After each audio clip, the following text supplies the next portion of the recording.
पैदा किया। संघ के बाद अब हम पाकिस्तान के कब्जे वाले कश्मीर की बात करेंगे, जहां पाकिस्तानी सेना के खिलाफ वहां की जनता ने विद्रोह शुरू कर दिया है। आज पाकिस्तान ऑक्यूपाइड कश्मीर की जनता ने सरेआम सड़क पर पाकिस्तानी सुरक्षा बलों पर हमला कर दिया और उन्हें पीओके के कई इलाकों से बाहर भगा दिया।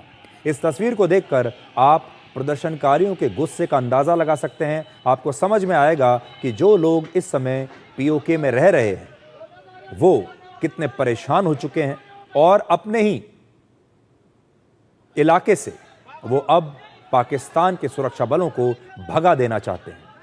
पाकिस्तान की सरकार ने इस्लामाबाद से खास तौर पर 3000 जवानों को पीओके में प्रदर्शनकारियों पर काबू करने के लिए भेजा था, जिनकी फायरिंग में पिछले 48 घंटों में 12 लोगों की मौत हो चुकी है। 150 से ज्यादा लोग घायल हो चुके हैं। पाकिस्तान ने पीओके में इंटरनेट बंद कर दिया है। अंतर्राष्ट्रीय मीडिया भी वहां से अब रिपोर्टिंग नहीं कर नहीं पा रहा है। इसलिए पीओके में मरने वालों और घायलों का जो सही आंकड़ा है वो किसी के पास नहीं है। हमें ऐसा लगता है कि मरने वालों की संख्या, घायलों की संख्या इससे कहीं ज्यादा होगी, लेकिन वहां से खबरें अभी आ नहीं रही। पीओके के प्रदर्शनकारी सोशल मीडिया पर ऐसी खबरें भी शेयर कर रहे हैं जिसमें उन्होंने पाकिस्तानी सुरक्षा बलों के कई जवानों को बंधक बनाने का दावा किया है। अब पाकिस्तान में सोशल मीडिया पर इस बात की चर्चा हो रही है कि जिस तरह से पाकिस्तानी सेना ने 1971 के भारत पाकिस्तान युद्ध में आत्मसमर्पण किया था, उसी तरह से इस साल 2025 में पाकिस्तान के सुरक्षा बल पीओके में सरेंडर कर रहे हैं। पाकिस्तान के सुरक्षा बलों की क्या हालत है पीओके में, उसकी तस्वीरें आप देख सकते हैं। सबसे बड़ी बात यह है कि पाकिस्तान ऑक्यूपाइड कश्मीर में जो लोग रहते हैं, जो वहां की जनसंख्या है, वो भी इस्लाम को ही मानते हैं, वो भी मुसलमान हैं। लेकिन देश यहां पर जो कुछ हो रहा है, दुनिया के जितने भी मुस्लिम देश हैं, जो इस्लाम को मानने वाले लोग हैं, जो मुस्लिम ब्रदरहुड की बात करते हैं, उन्हें पीओके के मुसलमानों पर जो अत्याचार हो रहा है ये दिखाई नहीं दे रहा। इन मुसलमानों की आवाज कोई नहीं उठा रहा। अब आपको पीओके से आई आज की दूसरी तस्वीर दिखाते हैं। आज वहां की जनता ने एक पुल पर रखे हुए कंटेनर को उठाकर नदी में फेंक दिया। पाकिस्तान के सुरक्षा बलों ने ये कंटेनर्स आज सुबह पुल पर इसलिए लगाए थे ताकि प्रदर्शनकारियों को आगे बढ़ने से रोका जा सके, पर सैकड़ों की भीड़ ने इन कंटेनर्स को ऐसे उठाया जैसे वो कोई खिलौना हो और उन्हें पुल से नीचे बहती हुई नदी में फेंक दिया। पाकिस्तान में सड़कों को जैम करने के लिए, प्रदर्शनकारियों को रोकने के लिए अक्सर इसी तरह के कंटेनर्स का इस्तेमाल किया जाता है।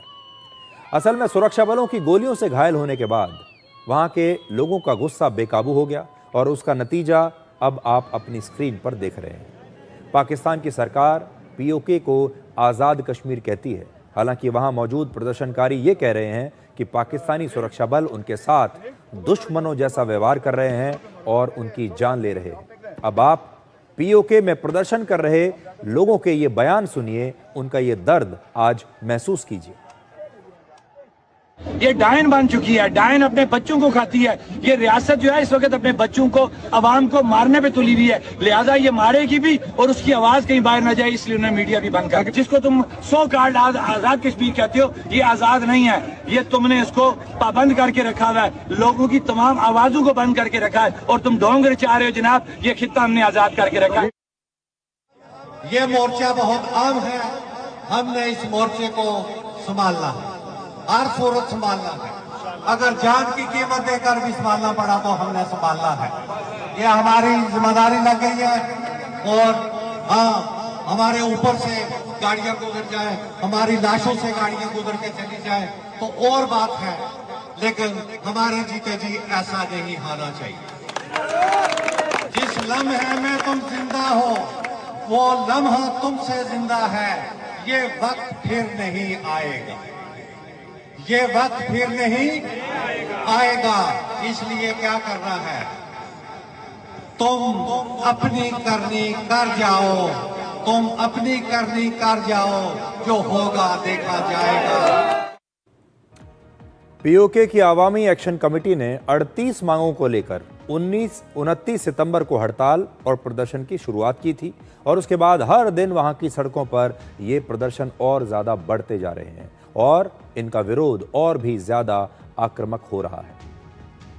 लेकिन आज हम दुनिया भर के मुस्लिम देशों से ये कहना चाहेंगे, पश्चिमी देशों से ये कहना चाहेंगे, अमेरिका के राष्ट्रपति डोनाल्ड ट्रंप तक ये बात पहुंचाना चाहेंगे कि इन सब लोगों को पीओके से आने वाली इन तस्वीरों को देखना चाहिए।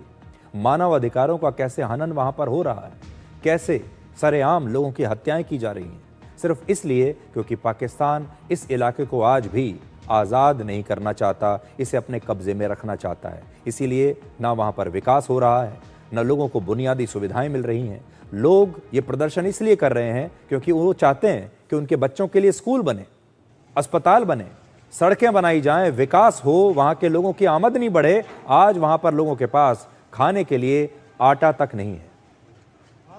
क्या दुनिया भर के जो मुस्लिम देश हैं, जो मुस्लिम ब्रदरहुड की बात करते हैं, वो ये नहीं समझते कि इस इलाके में रहने वाले जो मुसलमान हैं, क्या ये सच्चे मुसलमान नहीं हैं? क्या ये लोग इस्लाम को नहीं मानते? क्या यहाँ पर इस्लाम उन्हें ख़तरे में नज़र नहीं आ रहा? इसलिए हम कहेंगे कि मुस्लिम देशों को भी हस्तक्षेप करना चाहिए और जो पश्चिमी देश हैं, जो लगातार लोकतंत्र की बात करते हैं, मानव अधिकार की बात करते हैं, फ्रीडम ऑफ एक्सप्रेशन की बात करते हैं, आज उन्हें इन इलाकों के बारे में भी, इन लोगों के बारे में भी कोई ना कोई बयान तो जारी करना चाहिए। उनकी इतनी बड़ी बड़ी संस्थाएं हैं मानव अधिकारों वाली, उनके कुछ लोगों को ज़रा पाकिस्तान ऑक्यूपाइड कश्मीर में भेजें, यहाँ से भी उन्हें कोई रिपोर्ट बनाकर दुनिया के सामने पेश करनी चाहिए कि यहाँ पर लोगों का क्या हाल हो रहा है। पाकिस्तान अपनी आर्थिक कंगाली से संघर्ष कर रहा है। अब देखिए दूसरी तरफ भारत में क्या हो रहा है। अब भारत की अर्थव्यवस्था का एक ट्रेलर आपको दिखाते हैं। आज रिजर्व बैंक ऑफ इंडिया यानी आरबीआई के गवर्नर ने